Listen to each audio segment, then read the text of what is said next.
Conscience Plus présente l'émission numéro 8 de la CP 2017-04-22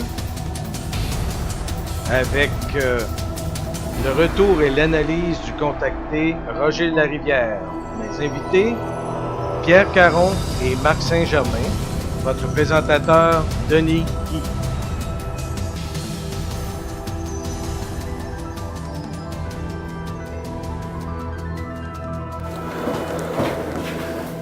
Bonjour tout le monde, bienvenue à Conscience Plus. J'espère vous retrouver dans une forme excellente. Aujourd'hui, nous allons voir la finale de Roger Larivière. C'est l'analyse en fait avec Marc Saint-Germain, directeur du MUFON Québec, et qui va être accompagné aussi de Pierre Caron, qui est hypnologue, clinicien et psychanalyste. Alors, tous les deux feront l'analyse du cas de Roger et c'est ce que nous allons voir dès maintenant. Allons-y. Oui, mais je ne l'ai pas mentionné, je ne l'ai pas demandé. Tu vas le voir par lui-même. C'est des bouts, tu vois, qu'on a checké. Ben, parce que ça, j'ai dit à Denis, envoie-le à Marc qui visionne. Puis vu que tu regardes la chronologie de l'histoire, après ça, on va voir qu'est-ce qu'on peut aller revoir, chercher. Ben, c'est dans le fond, c'est la régression 2, quand il a 15 ans, à un moment donné, bon, il se retrouve dans une pièce noire, il voit Verdun en bas, l'hôpital. Puis après ça, il goûte à terre. Ouais. Puis, bon, autour de 15 minutes, là, il est capable de voir, il discerne des êtres. Ouais. Bon, qui parle télépathiquement, puis là, il prend conscience que l'univers est vaste. Dans le fond, ça serait de retourner dans ce coin-là. Mais dans ce coin-là, il a été une autre fois, je ne me trompe pas, parce qu'avant qu'il voit les êtres, il ne voulait pas les voir dessus. Il savait qu'il y avait quelqu'un, je ne sais pas si tu l'as marqué ou tu ouais, ben c'est ça, là, il ne voulait pas regarder dessus. J'ai sauté comme un 15 minutes. Okay. C'est dans ce temps-là que tu l'as travaillé un peu. C'est ça. Puis c'est à partir de 14-15 minutes que là, ça commence à sortir. C'est ça. C'est là que, bon, il y a plein de choses intéressantes qui ont fait surface. Bon, une grande fenêtre, on lui montre l'espace, les galaxies, des planètes avec des anneaux, des lunes, il n'est pas trop sûr si c'est Saturne, mais bon, on imagine que là, il dit il y a de la vie, il voit des images, il voit des villes structurées. Puis ça, c'est dans ce point-là que je pense que ça vaudrait la peine peut-être d'aller moins vite, de laisser sortir plus d'infos. Ouais, mais le but, c'est pas de le laisser, comme je te dis. Comme quand je disais avec Simon Silence, des bouts de silence longs. Pachevski, qu'est-ce que ça peut faire? Ouais, mais il y a pas. Il faut que je trouve des questions pour le réalimenter, le laisser en. On peut y aller avec. Mettons, quand il y aura un vide, on peut poser des questions par rapport à ça. C'est ça que je veux Mais dire. ça, il n'y a pas grand vide, là. Tu sais, il y a 19-20. Il voit des villes structurées, 19-40, il voit des images de guerre, de civilisation ancienne. Ouais. Ça va se répéter. Puis après ça, 20-30, une guerre entre des humains, ça va arriver bientôt. 21-16, il voit des tempêtes, des éclairs de feu sur Mars. 22, il voit des tribus, des indigènes. Le système est plein. Ce que je trouve drôle, c'est qu'il analysait vraiment que ça c'était Mars, puis que l'autre Saturne n'était pas sûr si c'était Saturne ou quoi. Ça veut dire que Mars, il la connaissait vraiment que c'était elle. Ça veut dire que l'autre, c'est peut-être pas nécessairement notre Saturne. Peut-être une planète que. Tu sais? Ça a été un peu mélangé à ce côté-là. Puis à un moment donné, bon, là, il est ailleurs. On lui montre une autre civilisation, c'est nous. Ça, c'est le genre de questions, moi, j'aurais aimé poser. C'est nous, mais pourquoi? Qu'est-ce qui fait dire que c'est nous? Tu sais? Fait que moi, comment je le travaillerais, c'est que, dans le fond, moi, je t'ai dit. De l'amener là. Ouais, mais comme les questions que tu veux poser, comme je t'ai expliqué la dernière fois, quand je fais avec les dentistes, c'est la même chose. Maintenant, exemple, Roger, Marc va venir te poser une question ou deux sur le sujet. Ça, tu peux le faire. Il va être avec nous, c'est pareil. Là. Moi, je l'avertis. Le dentiste, il est bon. Maintenant, Jacob, le dentiste va venir, je touche à tes dents, OK? Moi, je suis toujours là, relax, détends-toi. Le dentiste, il arrive, ça ne dérange pas l'hypnose. Puis même dans les cas de personnes qui avaient la voyance, je te le disais, là, les autres personnes me posent des questions. Puis moi, qu'il faut m'arriver plus tard, ouais, ça c'est faisable. Là. OK, bon, pour Toi, essayer si tu as une ça, question, tu peux demander tranquillement, pas trop fort, tu te parles tranquillement, qu'est-ce que c'est ça. il va être averti, il va te répondre. Je l'ai préparé. C'est tout. Je te ferai un petit signe, puis... Parce que c'est plus facile ça que... C'est attends, Ouais, te puis demandent, des ils ont fois, des bonnes quand... oreilles, Non, mais quand je l'écris, des fois, puis t'as pas tes lunettes, tu vois pas. Là, il faut que j'écrive ça, t'es en pas obligé de le dire, là, grosses mais... tu couperas ça. Ouais, c'est ça. Non. Dans ce passe des fois, c'est ça, tu sais, dans Mais c'est juste ça, c'est la même façon de faire. Il y a une adaptation, même si ça fait une coupe qu'on fait, là. Ah oui. OK. Fait que dans le fond, c'est ça. Ça serait de l'amener là, parce que moi, je sens là, qu'il y a ça, c'est à du 15 ans. stock, là, ouais, à 15 ans. Dans le fond, toi, tu dois savoir comment qui se ramasse là à 15 ans, ce sera pas trop dur. Puis après ça, à À partir 15 de ans, là... puis il voyait la terre, il perdait un, puis ainsi de suite. C'est ça, mais la dernière fois, tu sais, ça avait pris comme 15 minutes avant qu'il y ait... ou peut-être même, peut-être pas le faire aller trop vite. En tout cas, je vais y rendu là, puis je te ferai un signe, prépare mes questions, puis on partira de là, tu sais. Ce que tu peux faire aussi, qu'il y a une autre approche qui est plus facile, c'est encore plus facile. Le bout que tu veux qu'on aille voir, avant qu'il soit sous hypnose, il parle de ça. C'est ce bout-là qu'on va aller voir. C'est Lui, ça, je t'ai pas trop sûr. Non, oui, il va anticiper qu'il faut qu'elle là. Puis c'est correct parce qu'il a déjà été. OK. Donc on ne met pas une suggestion, là. OK. Il a déjà revu ça. Mais je sais qu'on avait fait déjà ça un peu Moi, avec ça arrive Sylvie. moi. Fait que tu vas lui dire, regarde, on va juste te ramener parce que tu sais quand tu étais à telle place. On a fait, c'est oui. Sylvie, tu te rappelles quand on y avait dit. Là, elle, tout de suite, son cerveau, il va dire, on sous hypnose. On va aller direct à il va se l'information. ramasser là. Ouais, puis après ça, ça va à 4e régression. Mais tu sais, on peut le faire sauter après. Là, En faire une ou deux, une là, puis une autre demain, what, ou whatever. Mais tu sais, on verra là, après à 45 minutes, tout ce qu'on est rendu, là, ça vaut. Si on a fait le tour, puis on veut. Ah ouais, on va y aller comme ça. OK. Ça va être un modus operandi, puis. C'est bon. Avant de retourner là, Roger, tu n'entendras plus ma voix, OK? Tu vas entendre la voix de Marc qui va te poser une question. Puis moi, je vais ramener ma voix après. Tu ne seras pas étonné de la réentendre. Tu vas rester en transe profonde et en relaxation profonde. C'est bon? Oui, OK. Roger, tantôt, t'as passé près de la Lune, tu te rappelles? Ouais. Est-ce que tu peux ralentir les images puis décrire ce que tu vois? Je vois des machines. Des machines? Ouais. Puis, c'est quand? Est-ce que c'est dans ton présent? T'as quel âge? J'ai 15 ans. Okay. Ce que tu vois, est-ce que c'est en temps réel? Ça semble être en temps réel. OK. Il y a des machines, il y a des grosses machineries. Je vois des complexes, des buildings. C'est tout. Est-ce que tu vois des hommes? Est-ce que tu vois du monde? Ou tu vois juste de la machinerie? Je vois juste des machines. Qu'est-ce que ça bouge, ces machines-là? C'est Non, ça bouge pas, c'est comme c'est là depuis l'hôtel. Et c'est des vieilles machines. Ouais. Est-ce qu'il y a d'autres choses avec en dehors des machines? C'est tout ce que je vois.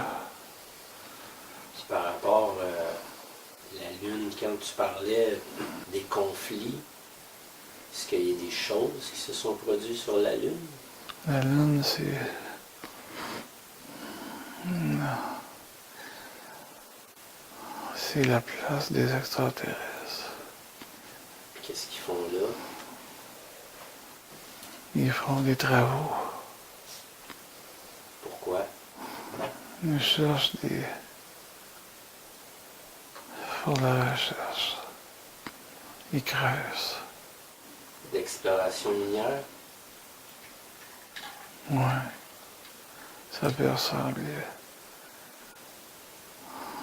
Est-ce qu'ils creusent pour des ressources ou pour d'autres choses?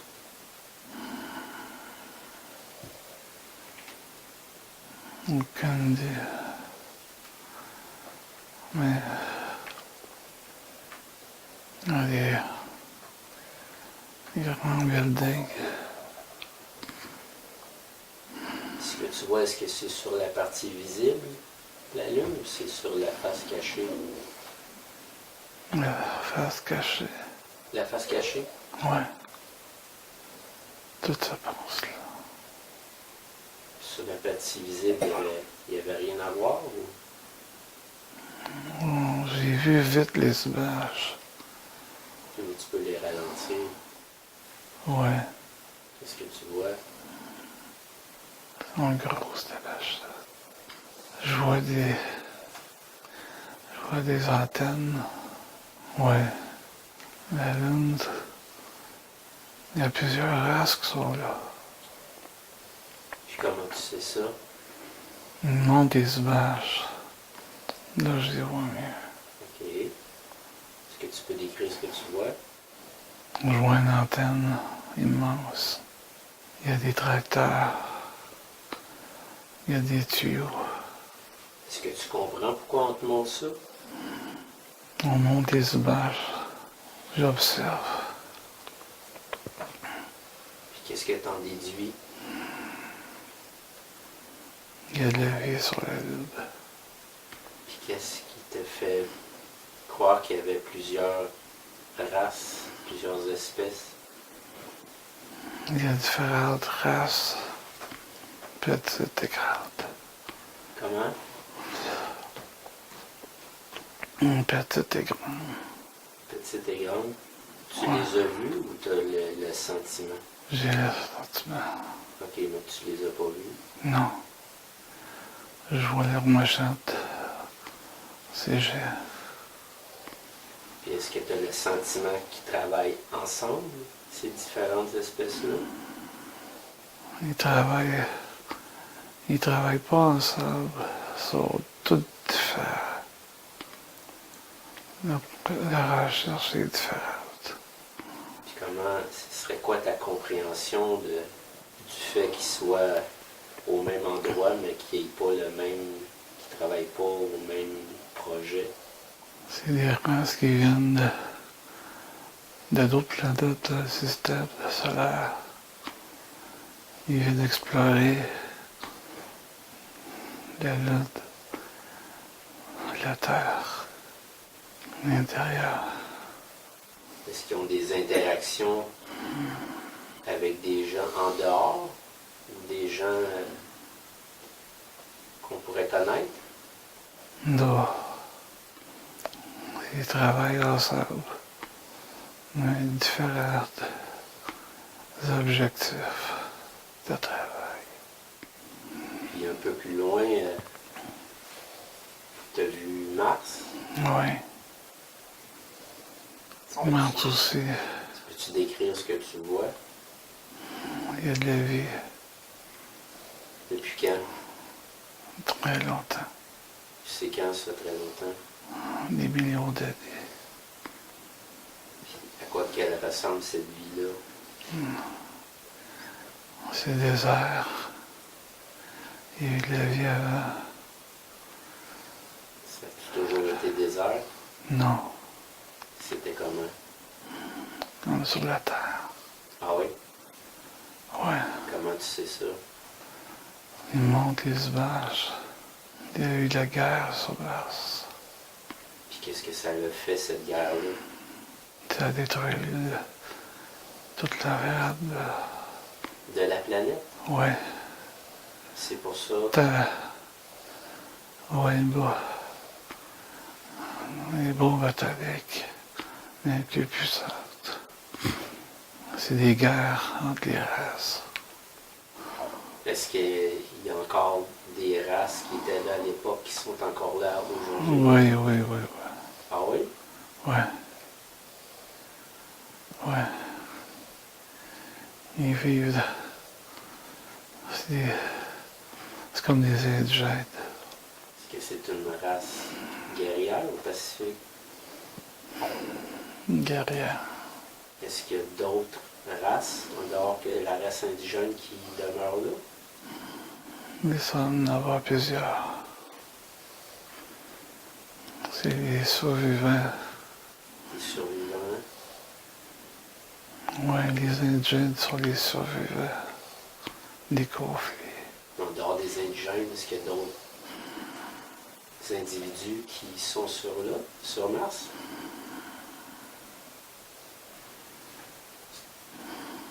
Ce que je vois, c'est qu'ils vivent dans le sable. Ils sont à l'intérieur de... Ils vivent dans le sous-sol. Puis, tantôt, tu as parlé d'esclaves. Ouais, C'était où, ça? des esclaves sur Mars.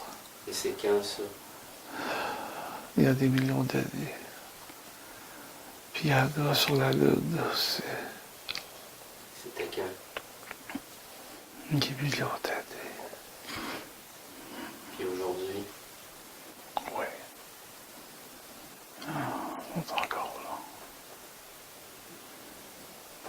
Puis ils font quoi? La Lune nous appartient pas. C'est pas des... C'est pas beau. Puis quand tu parlais des conflits, c'est quoi notre implication dans ces conflits, mettons, dans ceux qui seraient à venir ou ceux du passé? Est-ce qu'il y a une relation entre ce qui se passe aujourd'hui puis ce qui va se passer dans l'avenir? L'enjeu, c'est notre âme. C'est notre âme. Ouais. Pourquoi ce serait l'enjeu? Qu'est-ce qu'elle a, notre âme?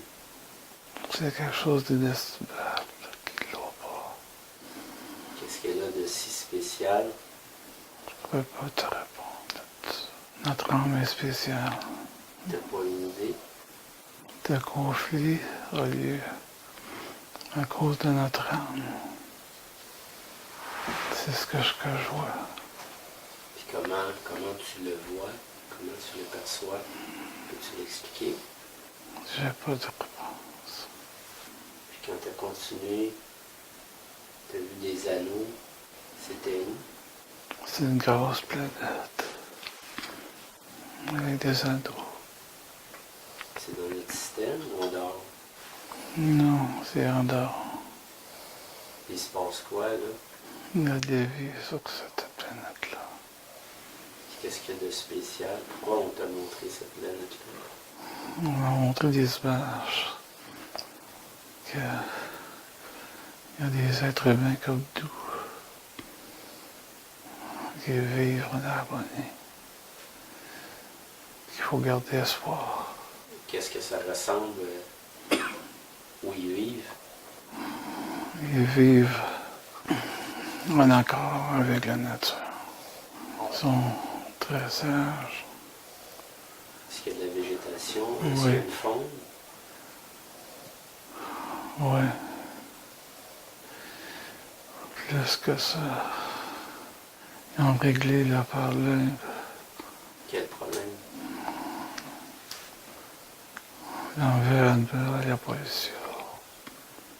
Il y a eu plusieurs guerres sur le monde. Comme sur la Terre. Ils ont passé. Maintenant, ils vivent dans la nature. Avec les enfants. Il y a des lacs. Il y a des chutes d'eau. Est-ce qu'il y a des villes? Oui. Puis à quoi ça ressemble? Les villes sont sur des dômes. Les maisons sont différentes. Différentes comment? Sont rondes au lieu de carrés. Ils sont construits avec quoi? Ça ressemble à du... Je sais pas pas certain, ça doit être du cristal. Si tu avais un système à nommer, parce que tu dis que c'est en dehors, cette planète-là, est-ce que tu as une idée de l'endroit dans les constellations ou Oui, c'est loin là, c'est pas dans notre système. est-ce que tu as une idée du nom du système ou de la constellation? Non. C'est ta compréhension de t'avoir montré tout ça. C'est quoi le message? Ce que j'en comprends, c'est que il y a eu des conflits un peu partout dans l'univers. On a réussi à trouver des solutions. Ils sont bien d'accord. Maintenant, non accès au cadassos. La Terre va faire partir. Un jour. Est-ce que tu as conscience d'une espèce de conseil galactique ou interplanétaire? Oui. Ils sont plusieurs. Qu'est-ce qui se passe en ce moment avec ce conseil-là? Ils nous observent. Ils n'interviennent pas? Non. Pourquoi? On doit trouver des solutions à nos problèmes. Il va y avoir des guerres, il va y avoir des épidémies. Mais un jour, on va réussir. Tu as une idée de l'échelle temporelle, de quand ça pourrait être? Moi, plusieurs centaines d'années. C'est loin. Mais le temps est court.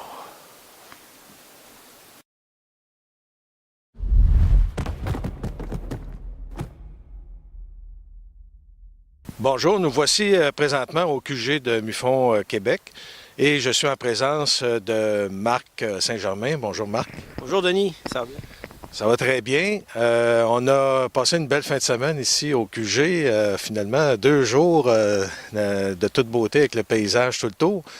Et on a eu le plaisir de regarder un petit peu le cas de Roger Larivière, qui lui a été enlevé aussi déjà dans le passé. Et quelle serait pour toi la conclusion en rapport justement à ce qu'on a pu vérifier en fin de semaine? Ben, j'avais déjà regardé les 5 premières régressions que tu m'avais envoyées, puis les informations qu'il partageait durant ces séances-là. Moi, ça m'avait parlé beaucoup parce que on avait des bribes qui étaient ressorties dans d'autres cas. Celle de l'existence d'un conflit à une échelle interplanétaire, l'implication de gens de la Terre là-dedans, des conflits sur Mars, l'occupation de la Lune, puis tout ça. Puis c'est sûr que quand tu commences dans le domaine de l'ufologie, ces choses-là, ça semble complètement incroyable. Ça se peut pas, puis les gens décrochent. Mais on dirait que c'est cette situation incroyable-là qui est la vérité, qui se passe réellement. Puis la réalité dépasse la fiction. Donc, moi, ma perception, c'est que au niveau de tout ce qu'on peut voir là, dans les médias de masse, système d'éducation, puis tout ça, c'est qu'on nous apprend qu'on est seul dans l'univers, que peut-être il y a de la vie.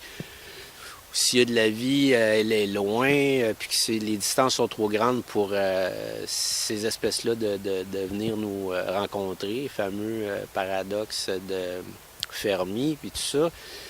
Mais en réalité, quand tu écoutes les témoignages comme Roger, comme Sylvie, comme d'autres qu'on a, on a fait des séances, puis même certaines de ces personnes-là ont conscience de ce qui leur est arrivé.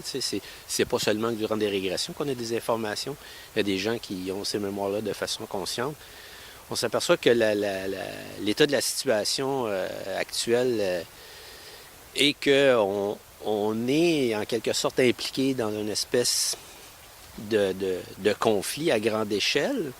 Puis on dirait qu'on est aussi au centre d'une partie de ce conflit-là. L'autre chose aussi qui est intéressant d'avoir dans le cas de Roger, c'est que lui, c'est pas un enlèvement au sens propre, dans le sens que c'est pas un enlèvement où il y a eu prélèvement de sperme, puis que on a fait des tests médicaux sur lui. C'est plus, on l'a enlevé pour lui faire partager des informations. Mais ce qui est aussi intéressant, c'est que lui n'avait pas souvenir de ça. Puis ces informations-là, c'est un peu comme si l'heure était accessible quand le moment était prêt pour lui d'y avoir accès, puis après ça, pour nous, de la recevoir. Parce que, il y avait 15 ans quand il a reçu une grosse partie de ces informations-là. Puis aujourd'hui, il y a quoi? Ça fait quand même un petit bout.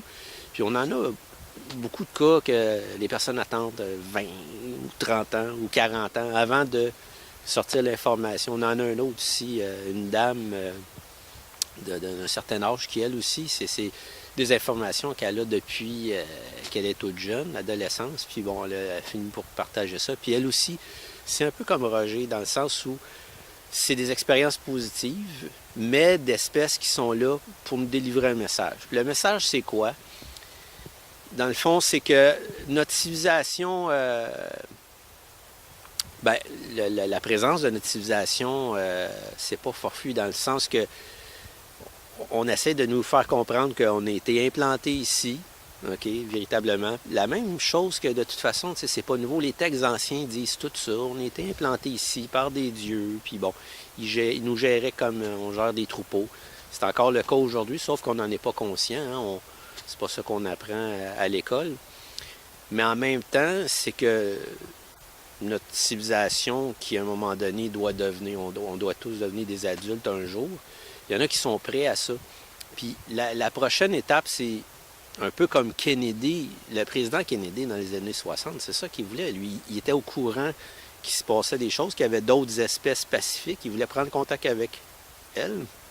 Puis ensuite, amener notre civilisation à devenir une civilisation interplanétaire, puis avoir accès à d'autres civilisations pacifiques. C'est qu'est-ce qui est arrivé. Il s'est fait assassiner. Mais en même temps, Roger, lui, ce qu'il a vu, il a eu la chance d'avoir accès à comment vivent ces autres civilisations pacifiques-là.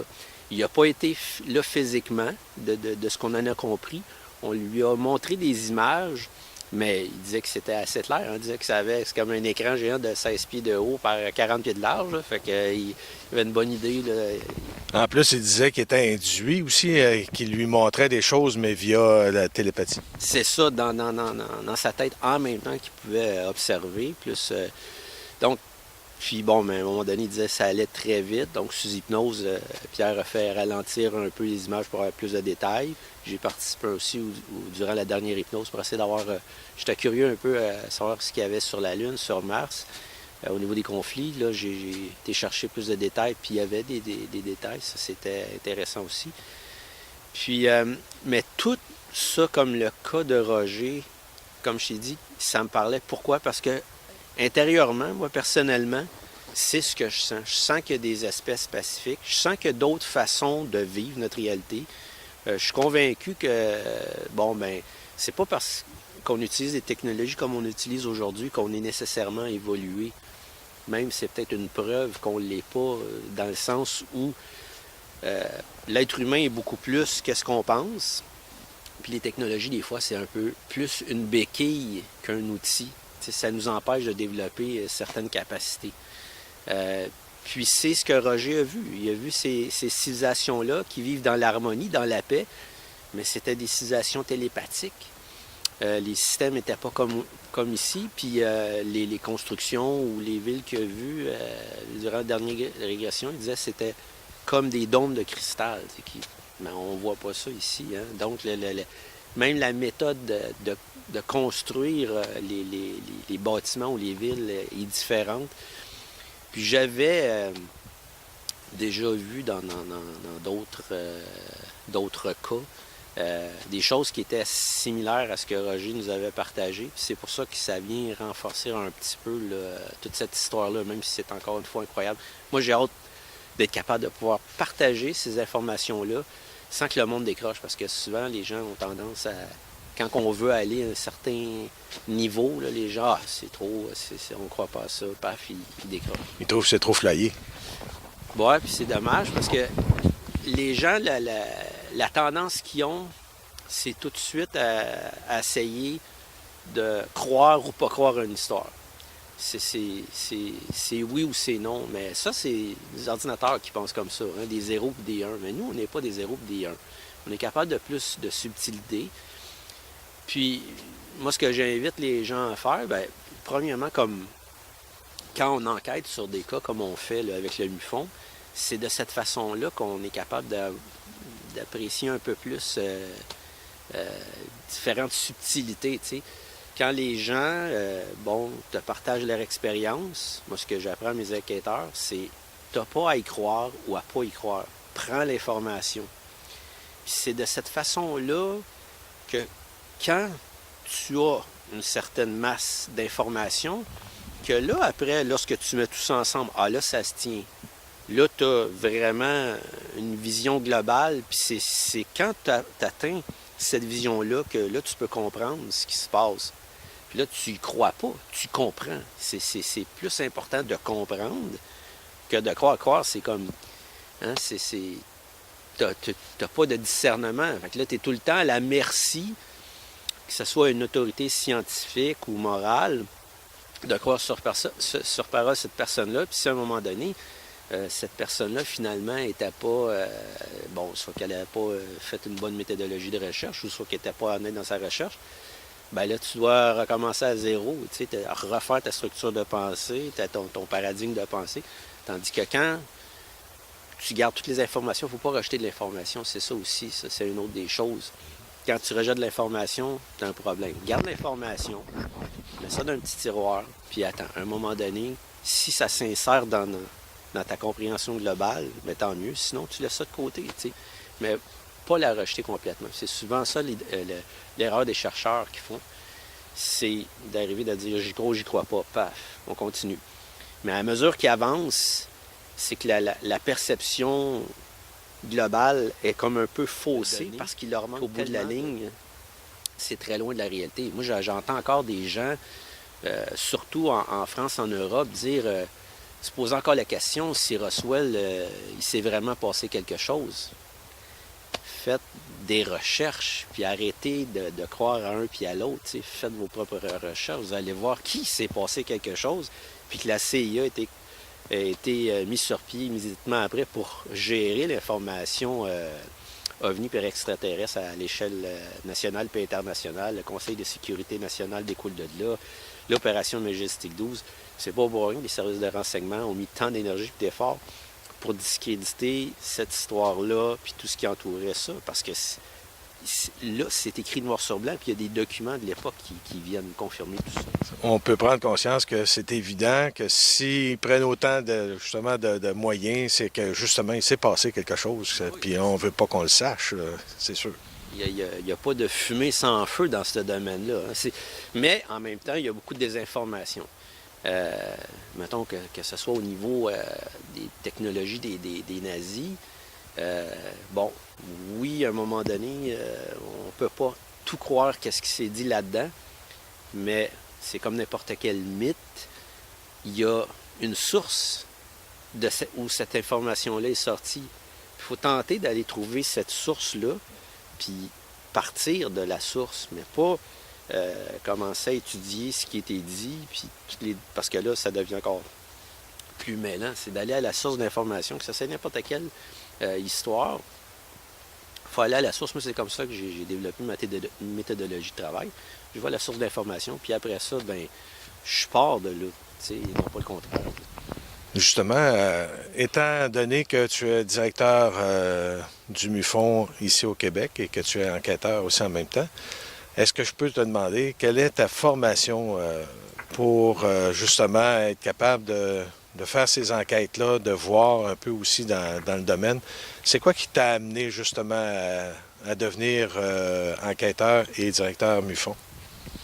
Ben, mon intérêt pour l'ufologie au début m'est venu de ce que j'ai entendu de plusieurs personnes de mon entourage qui ne se connaissaient pas nécessairement entre elles, mais qui avaient vu ou vécu des choses. Puis bon, moi, dans ma tête, après ça, je savais qu'on était visité. J'ai même un cas d'enlèvement d'une de ces personnes-là, mais un peu dans le style de Sylvie P. Depuis sa tout jeune âge jusqu'à dans la trentaine. Puis, mais j'étais très intéressé à connaître nos origines, hein, les origines de l'espèce humaine.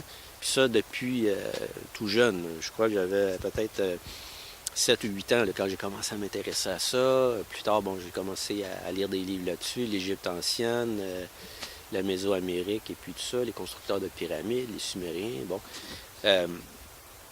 Je me suis intéressé aux théories de Sitchin, puis, mais encore une fois, je me satisfaisais pas de ce que certains chercheurs nous donnaient comme information, mais j'allais à la source. Je me disais, OK, toi, tu as sorti ça comme information, moi, je vais aller voir à la source, puis je vais voir si c'est la même chose qui sort. Puis souvent, mais il y a eu des bonnes différences.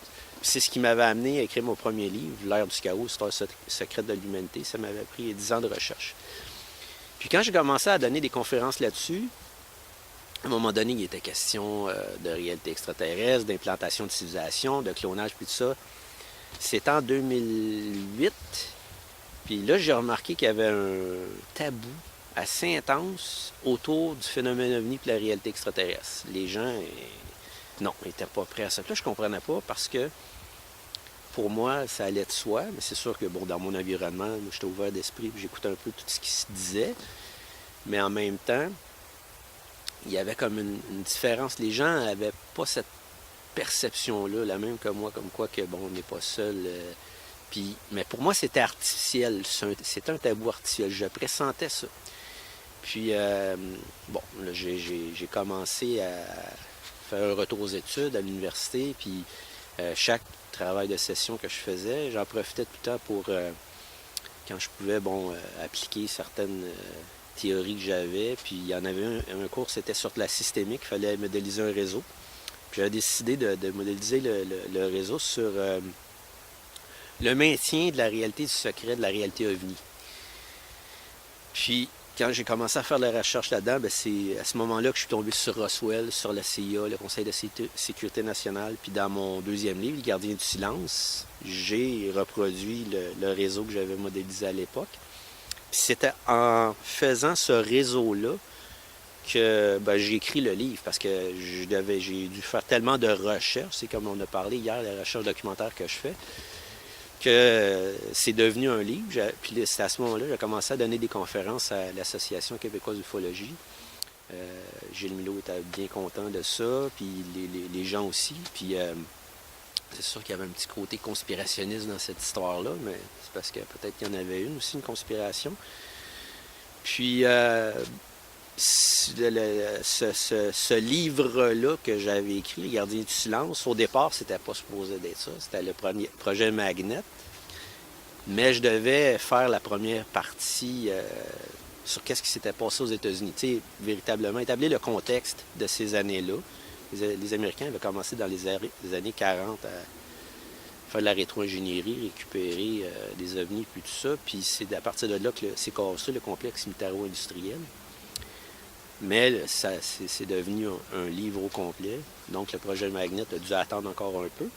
C'était censé être mon troisième livre. Là, on a rencontré Sylvie P. C'est lui qui est devenu le troisième livre.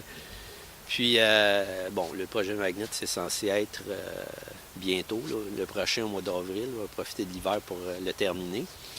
Puis, ma formation, c'est sûr que moi, tout au long de ma vie, j'avais développé ma propre méthodologie de recherche, mais en même temps, j'avais besoin d'outils un peu plus poussés parce qu'en ufologie, on touche à plusieurs sciences, à peu près toutes les sciences. Donc, j'ai été faire un bac en sciences pures, mais dans différents domaines. J'ai fait géologie, une année au complet en sciences pures. Il y avait de la physique théorique, de la chimie organique, chimie inorganique ici, et de l'anthropologie. Puis, anthropologie, on touche à l'évolution, on touche à ces choses-là. Mais moi, je ne suis pas évolutionniste, je ne suis pas non plus créationniste. On peut dire que ma perception de tout ça est un peu différente avec les informations que j'ai fini par ramasser depuis que je fais cette recherche-là. Mais donc c'est un peu ça. C'est grâce à ces outils-là que c'est plus facile à faire en sorte là, des fois d'arriver puis conduire des enquêtes, pouvoir aller jusqu'au bout puis arriver avec des réponses. On n'a pas toujours des réponses, mais au moins avec Des fois, ils peuvent un petit peu différer de ce que c'est qu'on entend aussi lorsqu'on fait ces recherches-là. Bien, des fois, on s'attend que, quand on commence une recherche, on voit un peu vers où on s'en va, puis finalement, ça prend une direction complètement différente. C'est un peu comme quand j'ai commencé à écrire mon premier livre. J'avais une idée générale, puis finalement, c'est le livre qui s'est écrit lui-même, puis ça a pris une tournure assez différente, là. Moi, quand j'avais commencé à écrire ça, j'avais pas dans l'idée de parler d'implantation des civilisations par des espèces d'ailleurs, mais quand les textes mayas, la Bible des Mayas Quiché, le Popol Vuh, c'était écrit noir sur blanc. Oui, les textes sumériens, égyptiens, puis même la mythologie grecque aussi, ils racontent toute la même histoire, là, tu sais. Là, tu te dis, puis au début, je pensais qu'il y avait, parce que ces civilisations-là avaient une origine commune, mais c'était pas ça du tout. C'est qu'ils ont véritablement vécu ça, chacun sur leur côté, mais c'était exactement comme ils disaient. Ils ont été implantés là, avec leur science, leur culture, leur langage, puis on gérait ça comme on gère un troupeau. Finalement, c'est ce qui est écrit littéralement. C'est sûr que des fois, c'est un peu exagéré avec le temps, ces mythes-là. Il faut être capable de décortiquer l'information de ce qui est amplifié. Là. Mais en gros, c'est un petit peu ça, là, le bagage que j'ai par rapport à cette recherche-là. En tout cas, merci beaucoup, Marc. Si les gens veulent se joindre à MUFON pour soit témoigner ou encore pour devenir enquêteur ou faire partie ou avoir les nouvelles de MUFON, comment contacter MUFON? On a notre site web www.mufonquebec.com. Puis dans ce site-là, on a tout. En haut, on a des onglets. Devenir enquêteur, devenir membre. Même, on a un onglet désormais pour MUFON France, parce que j'ai été mandaté pour aider au développement de MUFON France jusqu'à temps qu'on trouve un directeur national là-bas. Puis il y a un onglet spécifique pour eux. Ces gens-là aussi peuvent se procurer le manuel. Là, j'en ai eu quelques-uns dernièrement en France qui se sont procurés le manuel. J'attends des tests pour qu'ils soient certifié enquêteur. Ça va être très intéressant d'avoir un chapitre qui commence enfin à s'ouvrir comme il faut en France.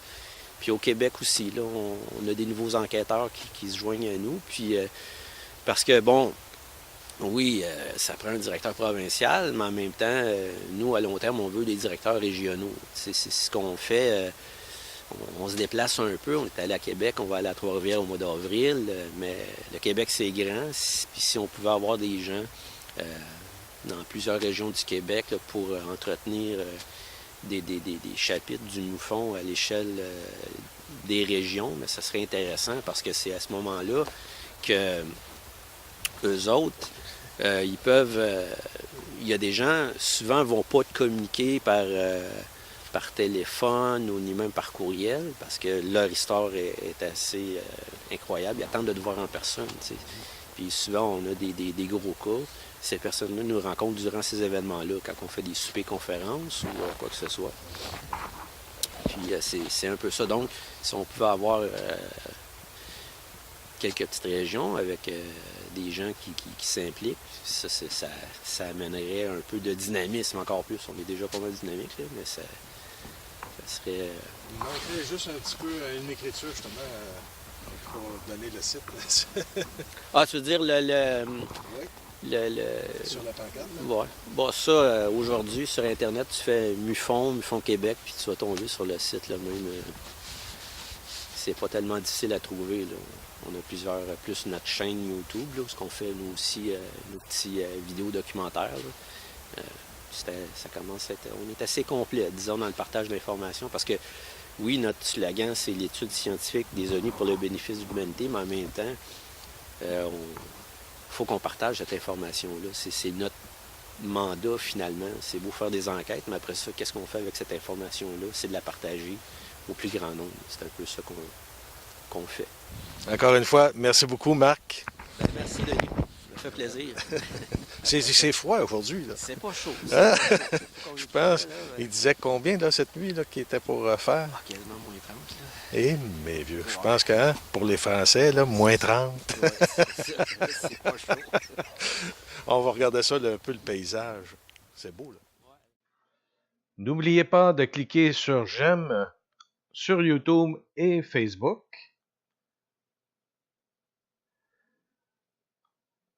Pour nous suivre, veuillez cliquer sur conscienceplus.com.